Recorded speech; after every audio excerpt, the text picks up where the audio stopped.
Olha, Deus abençoe você, toda a sua família. Vamos para a palavra do dia. Você sabe que a obediência à voz de Deus é o que faz a diferença na vida do homem e da mulher de Deus. Por exemplo, o Senhor Jesus, ele ensinou que aquele que ouve, né, a palavra e guarda, ou quer seja, obedece, pratica, é semelhante ao homem que edificou uma casa sobre a rocha, né? Veio a tempestade, a chuva, a força do vento, bateu contra aquela casa, ela não caiu, porque foi edificada sobre a rocha, né? Esse é o que obedece. E tem aquele que não obedece, né? Vieram os mesmos problemas, só que quando os problemas vieram, ele foi edificado sobre areia, então foi grande a sua ruína, a casa caiu, desabou. Então aquele que ouve e não pratica é complicado, é difícil. Mas você sempre tem que buscar a direção de Deus para você vencer. Olha o que aconteceu com Isaac aqui em Gênesis 26. Sobrevindo fome à terra, além da primeira vida nos dias de Abraão, foi Isaac a Gerar, avistar-se com Abimeleque, rei dos filisteus. Ok, estavam passando por uma crise muito grande. E, versículo 2, apareceu-lhe o Senhor e disse: não desça ao Egito, fica na terra que eu te disser. Habita nela e serei contigo, e te abençoarei. Então veja bem, às vezes a gente passa por crises, problemas, né? E a gente tenta resolver do nosso jeito. E às vezes a gente até tem boas ideias. Só que quando nós confiamos em Deus, quando nós entregamos a nossa vida a Jesus, nós precisamos confiar nele e ter certeza de que o jeito dele é muito melhor do que o nosso. A maneira dele é muito melhor do que a nossa. Então, se eu confio em Deus, eu preciso estar disposto a obedecer. Preste muita atenção no que eu vou falar agora. Mesmo que a direção de Deus, às vezes, aos olhos humanos, pareça loucura. Mesmo que pareça que não vai dar certo. Porque viver pela fé é você acreditar no impossível, é você acreditar naquilo que não existe. Quando Jesus estava andando sobre as águas e Pedro disse assim: se é o Senhor, manda-me ter contigo por sobre as águas. Pedro num barquinho, no meio do mar, numa tempestade, Jesus disse o que para ele? Vem.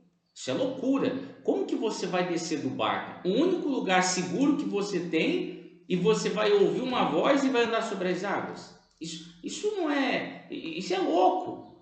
Só que é louco para o mundo. Para nós que vivemos pela fé, isso é o poder de Deus. É você acreditar na direção que Deus te deu.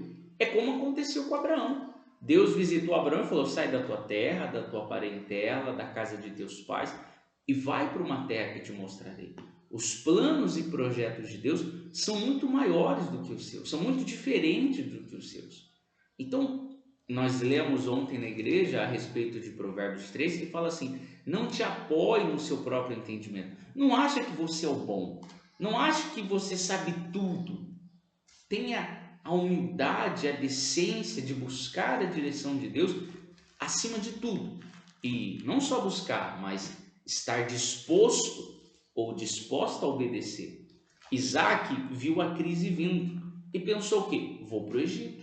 Lá é um país de primeiro mundo, lá é melhor, lá é mais desenvolvido, vou para lá. Só que Deus falou para ele assim: olha, não desça ao Egito, fica na terra que eu disser, habita nela, porque eu vou ser contigo e eu te abençoarei. Agora o versículo 12 diz assim: semeou Isaac naquela terra, porque ele ficou, ele obedeceu o Senhor, e no mesmo ano recolheu 100 por 1, porque o Senhor o abençoava.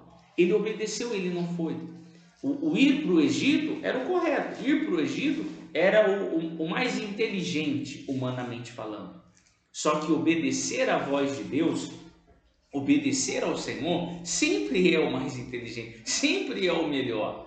Então, não deixa a sua carne te dominar, não deixa as vozes em volta de você, sabe? Todo mundo falando, um monte de gente dizendo, e daí você vai dar ouvido para todo mundo e menos para Deus. Você precisa dar ouvido para a voz de Deus. E se assim o fizer, Ele vai te honrar e Ele vai te abençoar de uma maneira extraordinária, de uma maneira sobrenatural. Semeou Isaac naquela terra e no mesmo ano recolheu 100 por um, porque o Senhor o abençoava. Ele não recolheu porque a terra era boa. Não tem nada a ver com o lugar, mas tem a ver com a presença de Deus. E disse assim: enriqueceu-se o homem, prosperou e ficou riquíssimo. Possuía ovelhas, bois e grande número de servos, de maneira que os filisteus lhe tinham por inveja. Você veja como que ele cresceu, como que Deus o honrou, como que Deus o abençoou. Porque é isso que Deus faz. Quando você está disposto a obedecer. Às vezes o mais inteligente para você é ir para São Paulo, é ir para o Rio de Janeiro, talvez ir para uma grande capital, uma grande metrópole. Talvez o mais coerente seja você sair da empresa que você está e ir para essa nova vaga que apareceu, essa multinacional que está bombando aí. Só que o mais correto para o homem de Deus é obedecer à voz de Deus. Não quer dizer que você não deva ir, mas o que significa que primeiro você deve buscar. Primeiro você deve se humilhar diante de Deus, buscar a direção dele, para você então, depois de buscar a direção de Deus, tomar a atitude de ficar ou de ir, mas fazer sabendo que é a direção dele que eu estou seguindo. Se você fizer isso, acabou. Ninguém te segura, você vai ser abençoado demais.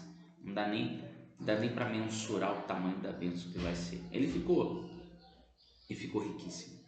E entenda uma outra coisa. Eclesiastes diz que é um tempo para todas as coisas. Às vezes, você quer muito para ontem, para já, para agora. Talvez se vier do jeito que você quer, não vai ser bom.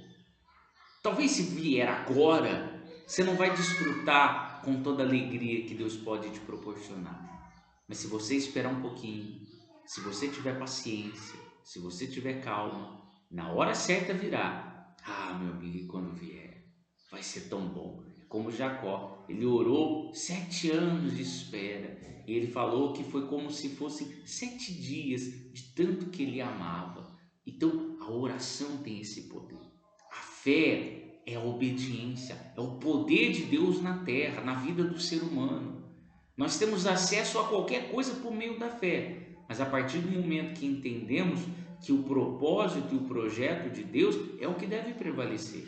Não adianta você tomar uma decisão precipitada, porque o precipitado peca, dizendo, eu vou pela fé. Tá, tudo bem, mas você consultou a Deus primeiro? Porque todos os heróis da fé, todos os que viveram pela fé, consultaram a Deus. E as respostas que eles tinham eram sobrenaturais. Então consulte a Deus, não tome nenhuma decisão precipitada. Vamos orar. Querido Deus, eu oro por cada pessoa, para que aonde a Tua palavra chegar, que a Tua presença venha renovar a fé e venha transformar a vida do Teu povo, dos Teus filhos. Levanta, meu Pai, eles e faz a Tua luz brilhar. Eu abençoo a cada um. Coloca o temor no coração dessa pessoa a ponto de, por mais que ela esteja ansiosa e desesperada para ir, para fazer tal coisa, que ela venha estar disposta a te obedecer e viver uma vida pela fé. Em nome de Jesus. Amém. Graças a Deus. Você crê? Então você está abençoado. Lembre-se que o não de Deus também é resposta. Agora, compartilhe o máximo que você puder, tá bom? Deus te abençoe, Deus te fortaleça. Você veio dar tchau? Ali, aparece lá. Assim, tchau, pessoal! Tchau, pessoal! Deus abençoe você.